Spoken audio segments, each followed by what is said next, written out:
Assalamualaikum warahmatullahi wabarakatuh. Om Swastiastu, Namo Buddhaya, salam kebajikan, Rahayu, salam sejahtera, Salam, salam Pancasila. Kepada yang terhormat Bapak Purbo Jati, selaku dosen pengampu mata kuliah Pendidikan Pancasila dan teman-teman yang saya cintai dan saya banggakan. Sebelum itu, saya akan memperkenalkan diri terlebih dahulu. Nama saya Ocha Meilila, dengan NIM 21030214041. Pada kesempatan kali ini, saya akan menyampaikan materi tentang dinamika Pancasila dalam sejarah bangsa.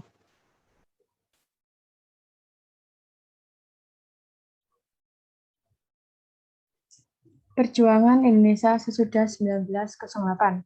Setelah abad ke-20, atau dikenal sebagai masa pergerakan nasional, bangsa Indonesia tidak lagi berjuang menggunakan senjata tradisional dan bersifat kedaerahan, tapi berjuang menggunakan organisasi yang bersifat modern, karena perlawanan yang dilakukan dulu selalu gagal dan dapat diberantas penjajah. Dikutip situs Kementerian Pendidikan dan Kebudayaan Kemendikbud, belajar dari pengalaman kegagalan perlawanan masa lalu, akhirnya bentuk perjuangan diubah melalui organisasi dan diplomasi. Di mana organisasi dibentuk itu dipimpin para tokoh terpelajar.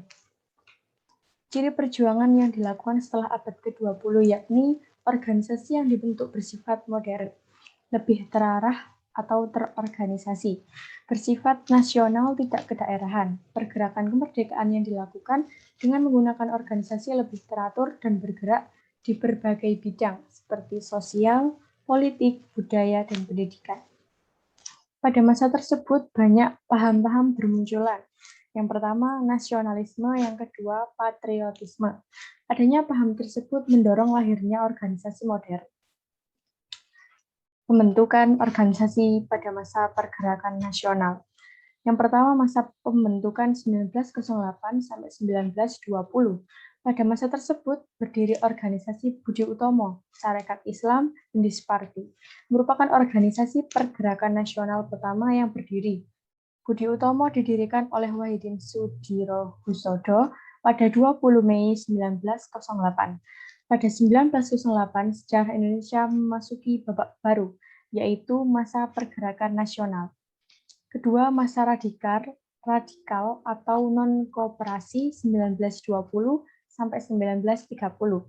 Pada masa tersebut berdiri beberapa organisasi, yakni Partai Komunis, Perhimpunan Indonesia, dan Partai Nasional Indonesia.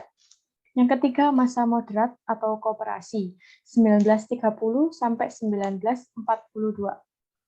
Ada beberapa organisasi yang berdiri pada masa tersebut, seperti Partai Indonesia Raya, Gerakan Rakyat Indonesia, dan Gerakan Politik Indonesia. Perjuangan Indonesia sesudah 1908. Pada buku The Idea of Indonesia 2008, karya Robert Edward Elson, Budi Utomo sebagai organisasi pelajar merumuskan tujuannya untuk memajukan tanah Hindia. Untuk jangkauan awal terbatas hanya di Pulau Jawa dan Madura. Itu dilakukan supaya Hindia Belanda bisa lebih maju dan rakyatnya pun bersatu. Pemberontakan peta di Blitar. Tindakan Jepang yang menyengsarakan rakyat Indonesia selama pendudukan memicu rakyat melakukan perlawanan. Pembela tanah air peta berada di bawah kendali pemerintah militer Jepang, bahkan ikut memberontak.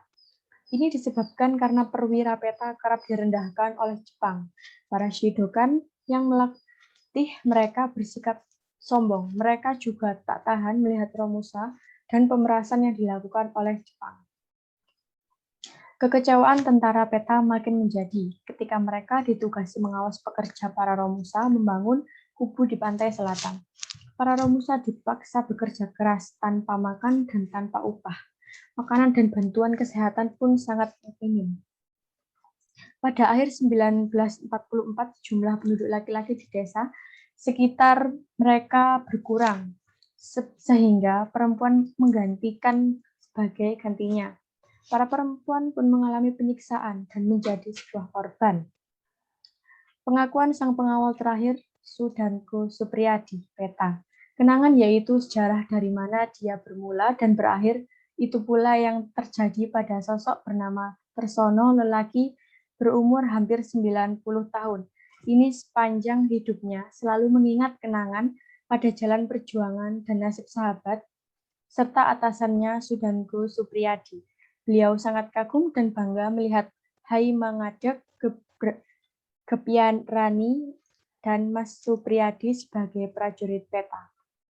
Supriyadi adalah tokoh yang dikenal sebagai pencetus dan pelaku pemberontakan peta Blitar. Peta merupakan cikal bakal terbentuknya tentara nasional. Tugas awal peta yaitu membantu Jepang dalam peperangan Asia Timur Raya. Namun pada akhirnya peta membela tanah air sebagai wujud perjuangan. Pada tanggal 14 Februari 1945 pukul 3 pagi, terjadi pemberontakan Supriyadi dan pasukannya yang menembakkan kuarter ke Hotel Sakura yang menjadi tempat kediaman perwira Jepang. Pasukan Supriyadi berhasil kibarkan bendera merah putih, namun ternyata ada pengkhianat. Jepang sudah mengetahui rencana mereka. Sebagai wujud perlakuan dalam waktu singkat, Jepang mengirimkan tentaranya untuk menyerang balik Supriyadi beserta pasukannya. Akibat kurangnya senjata dan pasukan, membuat Supriyadi dan pasukan lainnya dibantai habis-habisan.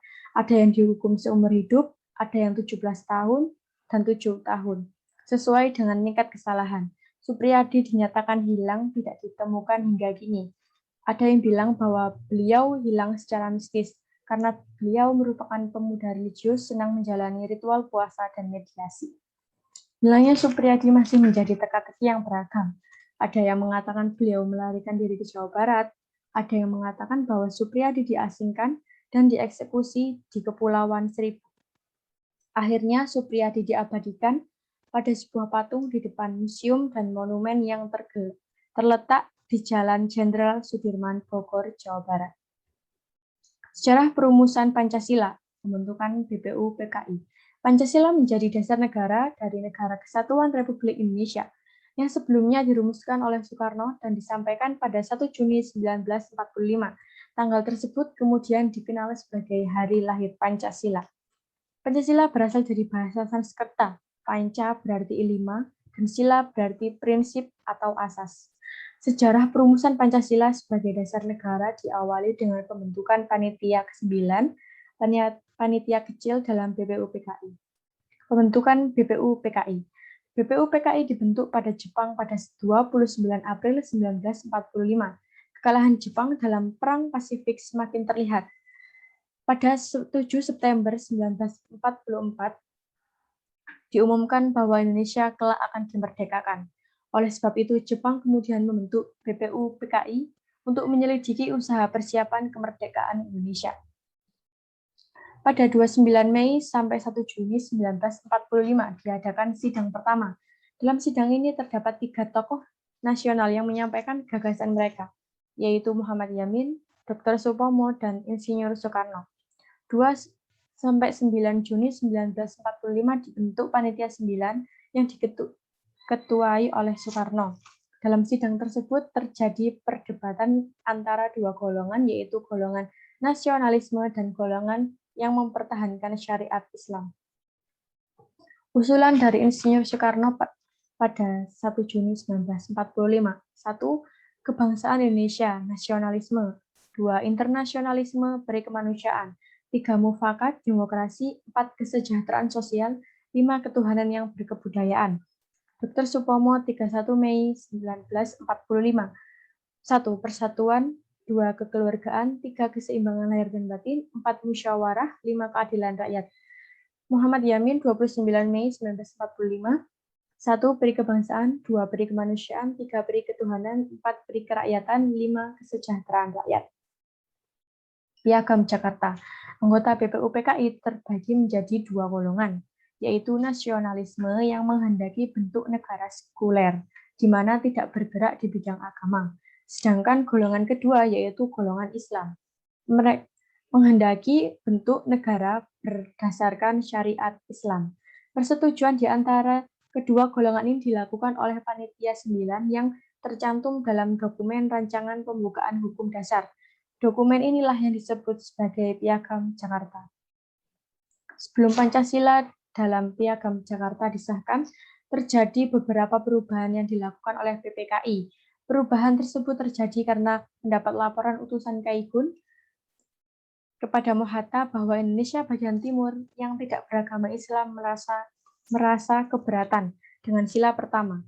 Laporan tersebut kemudian dibicarakan dan disepakati. Lalu hasilnya ialah Pancasila. 1.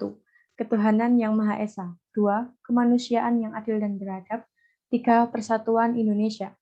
4. Kerakyatan yang dipimpin oleh hikmat kebijaksanaan dalam permusyawaratan perwakilan. 5. Keadilan sosial bagi seluruh rakyat Indonesia. Pidato Bung Karno 1 Juni, tonggak sejarah lahirnya Pancasila. Pada 1 Juni 1945, Soekarno menyampaikan pidatonya yang bersejarah dalam rapat BPUPKI. Di tanggal itu pula lah, bangsa Indonesia kini memperingati hari lahirnya Pancasila. Penggunaan kata Pancasila dikenalkan pertama kali secara luas oleh Bung Karno dalam pidato itu. Dia menjelaskan panjang lebar soal perlunya Indonesia memiliki sebuah pedoman hidup berbangsa dan bernegara, seperti yang dimiliki negara lain setelah merdeka. Seperti dikutip dalam buku lahirnya Pancasila, kumpulan pidato BPUPKI, Bung Karno menolak sistem monarki yang mewariskan kekuasaan berdasarkan garis keturunan. Dia percaya demokrasi adalah sistem terbaik dan sesuai dengan ajaran agama Islam. Bung Karno menyatakan kebangsaan Indonesia adalah kebangsaan menyeluruh dari Sumatera hingga Irian. Tidak ada kebangsaan Pasundan, Bugis, Minangkabau, dan lainnya. Yang ada adalah bangsa Indonesia.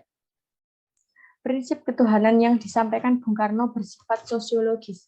Beliau menghormati cara beribadah masing-masing agama yang berkembang di Indonesia. Maka dari itu, beliau tidak menawarkan prinsip ketuhanan berdasarkan agama.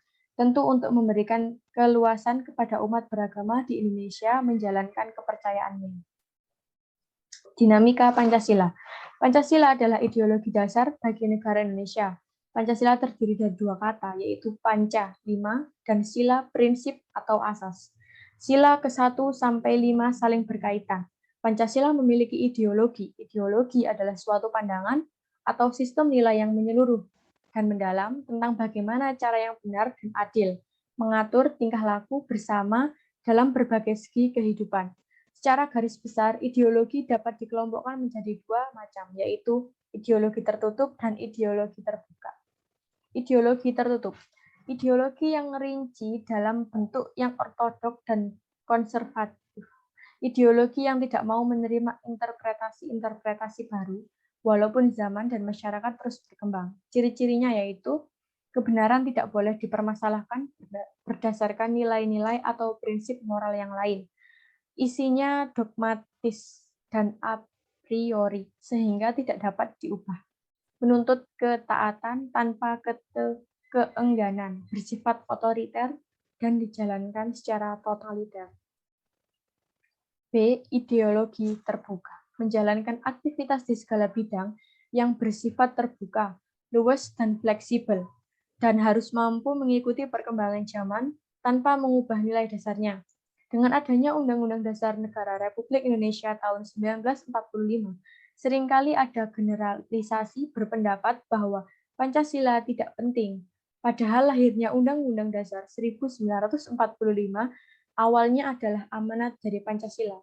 Bhinneka Tunggal Ika dapat diwadahi melalui Pancasila. Pengalaman dari Pancasila pasti bisa terlihat jelas dari perbuatan setiap orang. Namun, dalam realitas realnya, maraknya penyimpangan nilai-nilai Pancasila seperti degradasi moral remaja, adanya KKN, kemiskinan, dan problem di sektor masyarakat lainnya yang menunjukkan kurangnya pemahaman nilai penting seorang terhadap Pancasila.